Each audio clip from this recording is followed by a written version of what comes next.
So hello my friends, Devaun Lennox here, PhotographyPX. In today's video I want to answer the question if the Sony ZV-1, which I have right here, is the ultimate beginner's camera at this price point. And in short, that answer is maybe. It's going to very much depend on your use case, what is important to you, and the factors that you consider very important in a camera. Now, I do want to say that you can find timestamps and links to some of the things that I'm going to talk about in the description down below. The timestamps will detail the specific areas I'm going to cover in this video. I will be covering my detailed perspective on how I classify a beginner's camera, the factors that are important, what you want to consider, and then I will also be analyzing how the ZV-1 does across those measures and giving a final verdict. So you can find that information and timestamps and link down below, and you can also scrub through the video to see that information. But with that out of the way, let's kind of cover what to look out for and the factors that ultimately determine a beginner's oriented camera that I believe are the most important. First and foremost, it's going to be image quality and the quality of the photos the camera captures. That is going to be the most important and paramount decision-making process. Ideally, you want a camera that captures higher quality images than the smartphone that you already have. And it's very likely if you have a smartphone that's a flagship in 2021, that smartphone is actually incredibly capable as is. So if you're going to be upgrading to a dedicated camera, the reasons that you want to do that is because you want an upgrade in image quality. So a beginner's camera needs to provide a better, higher resolution sensor that captures more depth of field, that has more detail, and that allows the photo that it captures to lend itself well to post-processing, editing, and sharing online, or printing if you want to be printing your photos. Ultimately, that is the most important factor in a beginner's camera. Everything else that I'm going to talk about following this point is really a bonus. It is important. I'm not going to say it's not important. It's very important, but it is ultimately a bonus because you want to upgrade, because you want better images than what your smartphone can provide. The second and most important thing from image quality is going to be ease of use and how easy is the camera to use and capture great images. Ultimately, if you're a beginner, you already have a smartphone that can capture decent images and maybe excellent images if you have a flagship. So it's already easy enough to do that. You just point your smartphone and you just press the photo, the shutter release, and you capture an image. The camera that you're looking at has to be able to replicate that in some fashion. And that's going to be an ultimate determining quality if whether you pick up photography long-term as a long-term hobby or you become a semi-professional or professional photographer, is going to be your experience with taking photos with the camera. If the camera is overly complicated, it's bulky, it has too many controls, it's just difficult to learn and master, and it's not intuitive to you, it's going to be a deal breaker and you're likely not going to pursue photography because of that experience. So ease of use and controls is going to be the next most important factor in a beginner's oriented camera. From there, the form factor and the overall size and portability of the camera is actually important when it comes to beginners. A lot of beginners will choose to go with point and shoot, compact, or entry-level mirrorless cameras, and they're doing this because it's not overly large and bulky. In years prior, it used to be entry-level DSLRs, which had comfortable ergonomics, but as a DSLR, these cameras were often too big and bulky to carry around, and for a lot of users that actually becomes a deal breaker.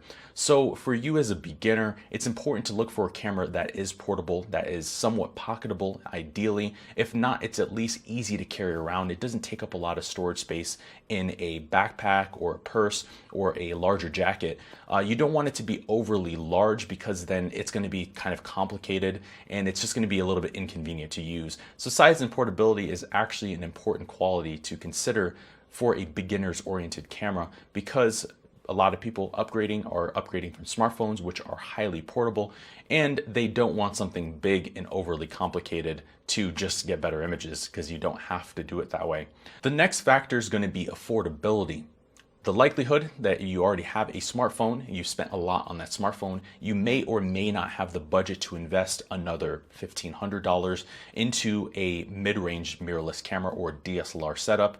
So you want your beginner's oriented camera to be affordable. Additionally, on that front, you may or may not like photography. It may not be something that you pick up long term. So it doesn't really make a lot of sense to invest an arm and a leg up front. So with that, you want to look for a camera that's affordable, that meets your budget, but also gives you a lot of features and value for the money that you're spending. without it being too much that it actually becomes a deal breaker. Affordability is definitely one of those kind of considerations that really ends up becoming a deal breaker between comparing different options. And it's one of those factors that really helps separate one camera between another camera when you're looking. From there, the last consideration that may be important for a beginner's camera is going to be manual controls and advanced functionality that kind of future-proofs the camera, that gives you more of a long-term development with it and gives you more of a long-term value for money that's been spent. Manual controls will allow you to have more creative freedom over the process of capturing great images. These include ISO, shutter, aperture, and adjusting these settings would allow you to have more creative freedom and flexibility over the process of how the camera captures images. On this front as well, it may be important that you find a camera that offers some advanced functionality. These features include HDR, time-lapse, bracketing, multi-exposures, just to name a few. And these features allow you to capture more advanced images such as star trails or long exposures, or maybe focus bracketing for capturing macro shots of plants or insects. But all of these features are bonuses. Not all entry-level and beginners-oriented cameras do offer these features, so they are mostly a bonus. But there are plenty of options that do, and they add more value for the money that's being spent. Now, with those out of the way, those are the main factors that are important when it comes to a beginner-oriented camera. Now, how does the ZV-1 measure up to these standards? Well, first and foremost, the ZV-1 does have excellent images, even though it's a 1-inch sensor camera. The sensor on this is actually comparable to Sony's higher-end RX100 VII, which is one of their flagship premium compact cameras. On screen right now, I will show you some of the images that I've taken with the Sony ZV-1 so that you can know if you want to take images and photos with this camera rather than just do video, then it's quite a competitive option in that regard compared to other similarly priced and specified cameras in this segment. The ZV-1 is also relatively easy to use from a control standpoint. All of the top level controls are right here, and then on the rear you have a command dial of sorts here and a couple of function buttons and the menu button, playback, and so on. It's not overly complicated. Everything is on the right hand side of the camera as well, so it's natural for you to press any of these buttons without changing your grip unnecessarily. The camera also has a plethora of fully automatic modes as well, including aperture priority, shutter priority, fully automatic, and some semi-automatic modes. So even if you're a complete beginner, you can put the camera on a fully automatic mode and simply just point and shoot and capture better images than your smartphone. On this standpoint as well, this is a compact camera with a zoom lens that extends, allowing you to zoom in and out, and that provides added flexibility and versatility, especially when compared to a smartphone, which is a nice bonus. The only potential downside here with the Sony ZV-1 in particular, and a lot of Sony cameras for that matter, is going to be the user interface and menus on this camera. They are rather complicated, as this is quite an advanced camera for its price point, and with that, you're going to want to read the manual. The manual on this camera is very detailed, extensive, and thought out, and it will explain all of the features that the camera offers, and it will also give you a lot of practical examples, but it's definitely a camera that you would have to read the manual for. So if you're a beginner, keep that in mind. It will be a little bit overwhelming from the user interface and menu standpoint.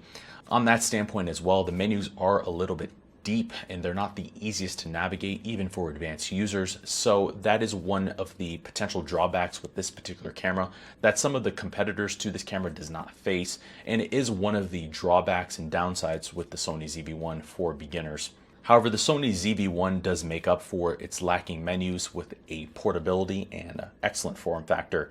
This camera is roughly about 2.5 inches deep, maybe about 4 inches wide, and 2.5, 3 inches tall. It's definitely small enough for you to slip into a front or even back pants pocket, no problem.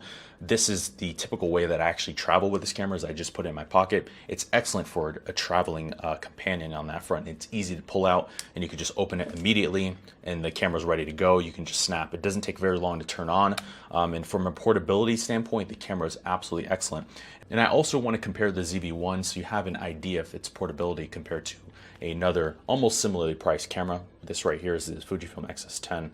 and you can see that there is a significant difference between the size and form factors of these two cameras. It's quite different. This is definitely not going to be something you're going to be able to put into a pants pocket. It's definitely something you have to put into a camera bag of some sort. The last thing that the Sony ZV-1 scores well on is affordability relative to the actual features that it provides at this price point. The Sony ZV-1 has plenty of advanced functionality. These include zebras, these include time-lapse, log profiles, or super slow motion video up to 960 frames per second for ultra smooth playback. This also includes 2 customizable buttons, one here and also one here. This also includes a customizable function menu with 12 selectable parameters. And these are all features that are aimed towards more advanced shooters, be they photographers or videographers or even hybrid shooters. And at the $800 price point, some of these features are very difficult to find, especially in a camera that offers this level of portability. And that is one of the ultimate reasons why the Sony ZV-1 provides more value and excellent value for money at its current price. And together, these features culminate into a device that provides excellent value for money at its $800 USD price point, especially compared to rivals that are mostly lacking some of these advanced features, namely log profiles, super slow motion video up to 960 frames per second, and zebras. These are actually features that are not really found in most of the competition. You can find them in a small selection of models, but those selections of models do not offer the same portability as the Sony ZV-1. But with those said, let me give you my final verdict on the Sony ZV-1. I do believe the Sony ZV-1 overall as a package is an excellent beginner's camera.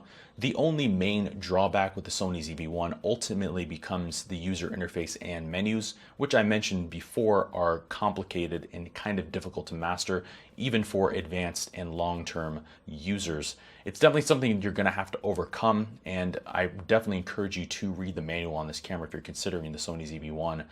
Otherwise, it's an excellent camera at $800 USD. It provides a lot of extra features and bonuses that are oriented to advanced shooters. So as you progress in photography or videography becomes something that you want to take up long term, you'll have plenty of capabilities at hand to evolve and work with, namely the log profiles, zebras, focus peaking, time-lapse, and super slow motion video up to 960 frames per second. These are all incredible bonuses that are great value for money that are being spent. So overall, I do think the Sony ZV-1 is a strong beginner's camera. It's not perfect. There are other cameras that do provide better navigation experiences, but if you're willing to overcome and overlook that particular issue and work through the menus, you can get excellent results with this camera. So there you have it, my friends. There is my perspective on the Sony ZV-1 as a beginner's-oriented camera. I hope you found this video insightful and that it added value to you. If you have any questions, comments, or concerns, or things you'd like to know about the Sony ZV-1 as a beginner's camera, let me know in the description box down below. Also, while you're down in the description box down below, we've launched a new brand called pxpresets.com. PX Presets is going to be your next one and only stop for Lightroom presets until we launch Photoshop and other platform presets. But here you can find both desktop and mobile presets to get you started in a variety of different mediums more powerfully and upgrade your imaging and take your images to the next level. That link to pxpresets.com will be in the description box down below. Please check that out if you're in the market for some exciting Lightroom presets. But until then, I've been your host, Devaun Lennox. I will see you, my friends, in the next video.